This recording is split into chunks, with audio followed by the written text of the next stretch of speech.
Hello friends, आप सभी का स्वागत है हमारे आज के इस यूट्यूब वीडियो में। तो जैसा कि आपको पता है कि UP triple S C PET का जो है एग्ज़ामिनेशन 6 और 7 सितंबर को जो है होने वाला है।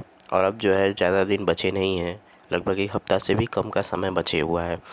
तो आज के इस वीडियो में हम आपको ये कॉन्स्टिट्यूशन पॉलिटी का एक पार्ट डिस्कस करने वाले हैं, जो कि लगभग 10 क्वेश्चन के आसपास रहने वाला है। तो इन 10 क्वेश्चन आपको पीईटी 2021, पीईटी 2022 और पीईटी 2023 से देखने को मिलेंगे।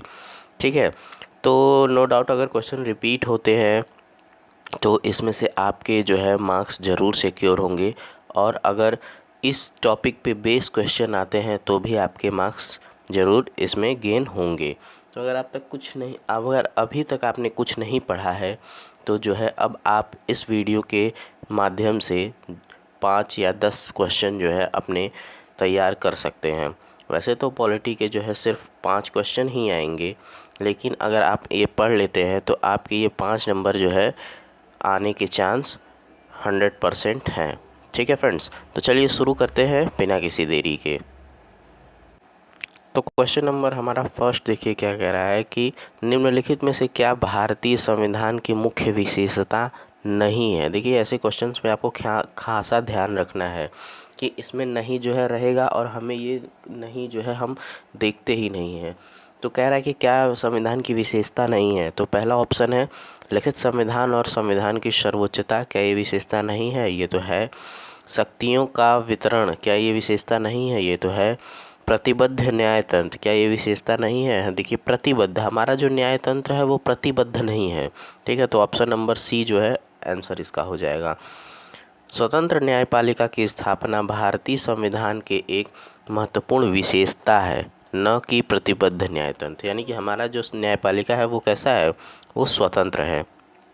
ठीक है, ये जो क्वेश्चन था ये पेट 2021 का क्वेश्चन था। ठीक है, चलिए आपको नेक्स्ट क्वेश्चन देखते हैं कि निम्नलिखित में से कौन सा भारतीय संविधान की मुख्य विशेषता नहीं है। वही क्वेश्चन सेम टू सेम है, क्वेश्चन सेम टू सेम पूछा हुआ है 2022 में भी। ठीक है, तो लिखित और विस्तृत संविधान, द्विस्तरीय सरकार, एकल नागरिकता और सार्वभौमिक वयस्क मताधिकार। तो देखिए इसमें भी मुख्य विशेषता नहीं है। तो हमारा यहाँ जो है क्या है, आपको पता होगा कि क्या हमारा जो संविधान है वो लिखित और विस्तृत संविधान है, तो ये तो इसकी विशेषता है ना। फिर दूसरा ऑप्शन है द्विस्तरीय सरकार, ये भी विशेषता है। तीसरा है ये जो द्विस्तरीय सरकार है ये विशेषता नहीं है। संविधान के स्टार्टिंग में जो है द्विस्तरीय सरकार की व्यवस्था थी, और यह संघीय, अब हमारे यहाँ कैसी व्यवस्था है? तो संघीय व्यवस्था है। ठीक है फ्रेंड्स, इसको आपको ध्यान रखना है, अब हमारे पास संघीय व्यवस्था है। चलिए क्वेश्चन ये देखिए, UP triple S C computer operator है। देखिए जो यूपी ट्रिपल एस सी अन्य एग्ज़ाम कराती है उसके क्वेश्चन भी पीईटी में आने के चांसेस ज़्यादा रहते हैं। अगर क्वेश्चन रिपीट नहीं कर रहे हैं तो ये क्वेश्चन ऐसे एग्ज़ामों के क्वेश्चन आने की संभावना ज़्यादा रहती है। ईस्ट इंडिया कंपनी ने किस वर्ष में कलकत्ता में सर्वोच्च न्यायालय की स्थापना की? तो ईस्ट इंडिया कंपनी ने कब किया? तो 1773 के रेगुलेटिंग एक्ट के तहत कलकत्ता में सर्वोच्च न्यायालय की स्थापना हुई थी। 26 मार्च 1774 को द लेटर्स ऑफ पेटेंट जारी किया गया था। ठीक है, तो अभी इसका आंसर जो है 1773 हो सकता है।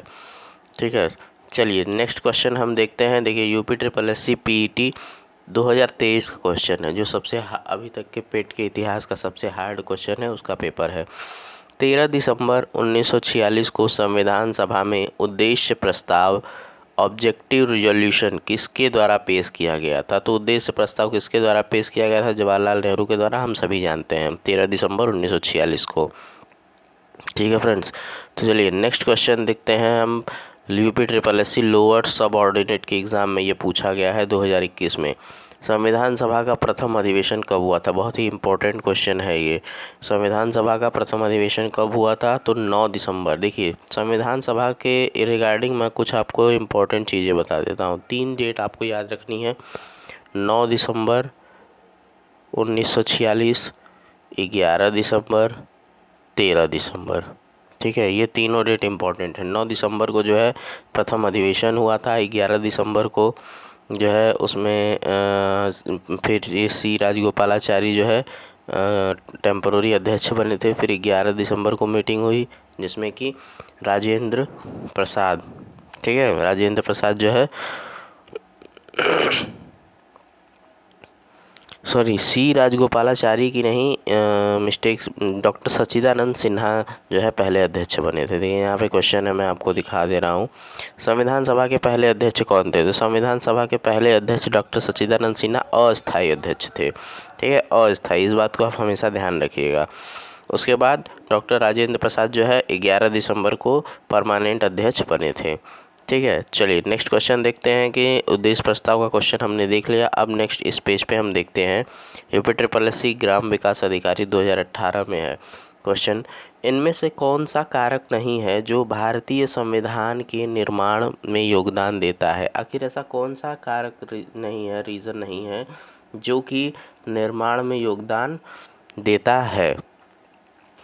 औद्योगिक क्रांति, ब्रिटेन में संसदीय लोकतंत्र, रूस में समाजवादी क्रांति, अमेरिका में अधिकारियों का विधेयक। देखिए, तो मैं आपको बता दूं कि जो औद्योगिक क्रांति है उससे हमारे भारतीय संविधान का कोई लेना देना नहीं है। ठीक है, तो ये हमारा कारक नहीं है, तो ऑप्शन नंबर ए सही आंसर है। ठीक है, ब्रिटेन की बात हुई तो ब्रिटेन का जो संसदीय लोकतंत्र है उसका इफ़ेक्ट कहीं न कहीं पड़ा ही है, रूस के समाजवादी क्रांति का इफ़ेक्ट पड़ा ही है और अमेरिका की क्रांति का इफ़ेक्ट पड़ा ही है। तो देखिए नेक्स्ट क्वेश्चन हम देखते हैं, लोअर सबऑर्डिनेट का क्वेश्चन ये भी है, भारतीय संविधान में संघवाद निम्न में से किस देश से लिया गया है? तो देखिए संघवाद कहाँ से लिया गया है, फेडरलिज्म जिसको कहते हैं, ये कनाडा से लिया गया है। देखिए ये आपको इम्पोर्टेंट है कि ये कुछ चीज़ें याद रखनी है कि मौलिक अधिकार कहाँ से लिया गया है। ठीक है, उसके बाद जो है मौलिक कर्तव्य कहाँ से लिया गया है, तो ये सब आपको चीज़ें ध्यान में रखनी है। चलिए, तो भारतीय संविधान कितने शब्दों का बना है? ये बड़ा ही अलग क्वेश्चन है, तो इसको हम देख लेते हैं। ये जो है 1,20,000 शब्दों से बना हुआ है भारतीय संविधान। भारतीय संविधान की अगर आप डिटेल देखें तो भारतीय संविधान द्वारा भारत के संविधान का निर्माण किया गया। मूल संविधान में 22 भाग, 395 अनुच्छेद और 8 अनुसूचियाँ थी, जबकि गणना की दृष्टि से इस समय 25 भाग है, 468 अनुच्छेद हैं। ये 395 में ही 468 हैं, 12 अनुसूचियाँ हैं। ठीक है, भारतीय संविधान विश्व का सबसे वृहद संविधान है, सबसे बड़ा लिखित संविधान है। चलिए नेक्स्ट हमारा क्वेश्चन है UPSSC PET का 16 अक्टूबर 2022 का ये क्वेश्चन है, डैश वे आदर्श हैं जिन्हें राज्य की नीतियों का निर्माण करते समय ध्यान में रखना चाहिए? कौन से ऐसे आदर्श हैं जब आप राज्य की नीतियां बना रहे हैं तो उनको ध्यान में रखने चाहिए? गांधीवादी सिद्धांत, नीति निर्देशक, मौलिक अधिकार, समाजवाद। देखिए साफ पता चल रहा है कि गांधीवादी सिद्धांत जो है गांधी का दिया हुआ सिद्धांत था, राज्य की नीतियों का उससे कोई लेना देना नहीं है। मौलिक अधिकार तो वो जनता के अधिकार हैं, समाजवाद नहीं। तो राज्य के नीति निर्देशक सिद्धांत ही ऐसे हैं जो जब आप राज्य की नीति बनाएंगे, जैसे उसके नाम में ही है राज्य की नीति, ठीक है, तो वो आदर्श है जिनको आप ध्यान में रखा जाता है। तो नेक्स्ट क्वेश्चन है 16 अक्टूबर 2022 सेट में आया हुआ है, भारतीय संविधान के लिए DPSP यानी राज्य के नीति निर्देशक सिद्धांत निम्नलिखित में से किस संविधान से प्रेरित थे? कहाँ से लिए गए थे? तो आयरलैंड के संविधान से लिए गए थे। ठीक है, ये बात आपको ध्यान रखनी है, बहुत ही इंपॉर्टेंट क्वेश्चन है ये। चलिए 2022 का एक क्वेश्चन है, 15 अक्टूबर के पेपर में पूछा गया, 42वें संविधान के माध्यम से संविधान में कौन सा नया DPSP जोड़ा गया? तो देखिए 42वां संशोधन जब हुआ तो उसमें कौन सा एक नया DPSP जोड़ा गया? तो उसमें जो है समान न्याय और निःशुल्क विधिक सहायता का जो है DPSP जोड़ा गया। ठीक है, तो नेक्स्ट क्वेश्चन हम देखिए लेखपाल का देखेंगे, 2022 का लेखपाल का क्वेश्चन है, निम्नलिखित में से भारतीय संविधान के किस अनुच्छेद में राज्य के नीति निर्देशक सिद्धांत शामिल है? नीति निर्देशक सिद्धांत किसमें शामिल है? 36 से 51 में। देखिए मैं आपको बता दूं, भाग 1 से 4 है आर्टिकल, जिसमें कि राज्य एवं उसके क्षेत्र के बारे में बताया गया है। दूसरा भाग 2 जो है 5 से 12 है, जिसमें नागरिकता के बारे में दिया गया है। तीसरा है 12 से 35 है, जिसमें मौलिक अधिकार के बारे में दिया गया है। ठीक है, दूसरा है 36 से 51 जिसमें DPSP दिया गया है। तो ये भाग 1, ये भाग 2, भाग 3 नागरिकता, भाग 4 मौलिक कर्तव्य। ठीक है चलिए नेक्स्ट क्वेश्चन हम देखते हैं, UPSSC PET 2021 का क्वेश्चन है ये, भारतीय संविधान का कौन सा अनुच्छेद राज्य सरकारों को ग्राम पंचायतों के आयोजन के लिए निर्देशित करता है? ठीक है, तो कौन सा अनुच्छेद है जिसके कारण राज्य सरकार जो है ग्राम पंचायत का जो है गठन करती हैं? तो अनुच्छेद 40 के माध्यम से। भारतीय संविधान के अनुच्छेद 40 के अनुसार राज्य ग्राम पंचायतों का संगठन करने के लिए कदम उठाएगी और उनको ऐसी शक्तियां प्रदान करेगी जो स्वायत्त शासन के इकाइयों के रूप में कार्य करने के योग्य बनाने का कार्य करती हैं। चलिए नेक्स्ट क्वेश्चन हमारा जो है संसदीय प्रणाली से है। भारत की ये भी पेट का क्वेश्चन है, 15 अक्टूबर 2022 को पूछा गया। भारत की संघ कार्यकारिणी में निम्नलिखित में से कौन शामिल नहीं है? तो संघ कार्यकारिणी में कौन नहीं शामिल होता है? उपराष्ट्रपति, राज्यों के मुख्यमंत्री, प्रधानमंत्री, राष्ट्रपति। देखिए ये तीन ऑप्शन जो है सेंट्रल गवर्नमेंट के हैं और ये जो बी ऑप्शन है ये राज्यों के मुख्यमंत्री, ये तो स्टेट के हुए ना, तो ऑप्शन नंबर बी जो है सही आंसर है। चलिए नेक्स्ट क्वेश्चन देखिए, 2023 के पीईटी में पूछा गया है 29 अक्टूबर को। तो वो कह रहा है कि निम्नलिखित में से कौन सा भारत के राष्ट्रपति के चुनाव के लिए निर्वाचक मंडल का गठन नहीं करता है? तो कौन नहीं करता है? तो लोकसभा के निर्वाचित सदस्य नहीं करते हैं, कि राज्यसभा के निर्वाचित सदस्य, प्रत्येक राज्य के विधानसभा के निर्वाचित सदस्य, विधान परिषद के निर्वाचित सदस्य।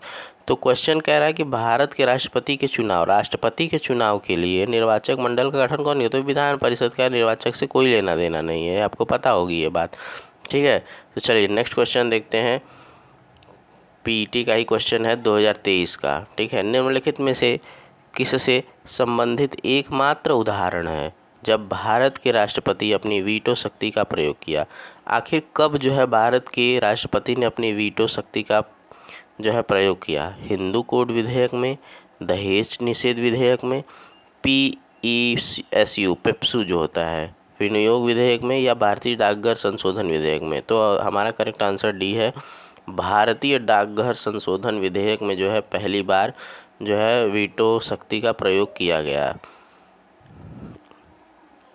ठीक है, चलिए तो अब नया क्वेश्चन हम देखते हैं। नेक्स्ट हमारा जो क्वेश्चन है पीईटी का ही हम क्वेश्चन देखेंगे। देखिए नीलम संजीव रेड्डी, हालांकि ये क्वेश्चन अभी पीईटी में आया नहीं है लेकिन आने के इसके चांसेस हैं कि नीलम संजीव रेड्डी भारत के कौन से नंबर के राष्ट्रपति थे? नीलम संजीव रेड्डी 6ठे नंबर के राष्ट्रपति थे। ठीक है, नीलम संजीव रेड्डी जो है हमारे 6ठे नंबर के राष्ट्रपति थे। चलिए अब हम नेक्स्ट क्वेश्चन देखते हैं। नेक्स्ट हमारा जो क्वेश्चन रहने वाला है वो UPSSC पीईटी का ही रहने वाला है। भारतीय संविधान के किस संशोधन ने लोकसभा और विधानसभाओं दोनों में एंग्लो इंडियन के नामांकन को समाप्त कर दिया है? तो कौन सा ऐसा संविधान जिसमें कि जो एंग्लो इंडियन नामांकन होती थी 2 सीट उसको समाप्त कर दिया गया है? तो 104वां संशोधन अधिनियम 2019 में जो आया था उसके माध्यम से जो है दोनों इसमें समाप्त कर दिया गया है। ठीक है, तो चलिए अब हमारा जो है नेक्स्ट और लास्ट क्वेश्चन रहने वाला है। निम्नलिखित में से कौन लोकसभा के प्रथम अध्यक्ष? लोकसभा के प्रथम अध्यक्ष कौन है? गणेश मावलंकर हैं, ये सबको पता होगा। ठीक है, तो ये रहा कुछ हमारा UPSSC पीईटी के इम्पोर्टेंट क्वेश्चन पॉलिटिकल साइंस के। ठीक है, अब हम इसके नेक्स्ट पार्ट में देखेंगे बाकी क्वेश्चन। तब तक के लिए आप अपनी प्रिपरेशन को जारी रखिए। अगर हमारी ये जानकारी आपको वीडियो अच्छी लगी हो तो चैनल को लाइक करिए, वीडियो पर कमेंट जरूर करिए। कोई भी डाउट हो तो आप कमेंट के माध्यम से पूछ सकते हैं, हम आपको ज़रूर बताएंगे। और चैनल को सब्सक्राइब जरूर करिएगा। तब तक के लिए जय हिंद, जय भारत। मिलते हैं नेक्स्ट वीडियो में।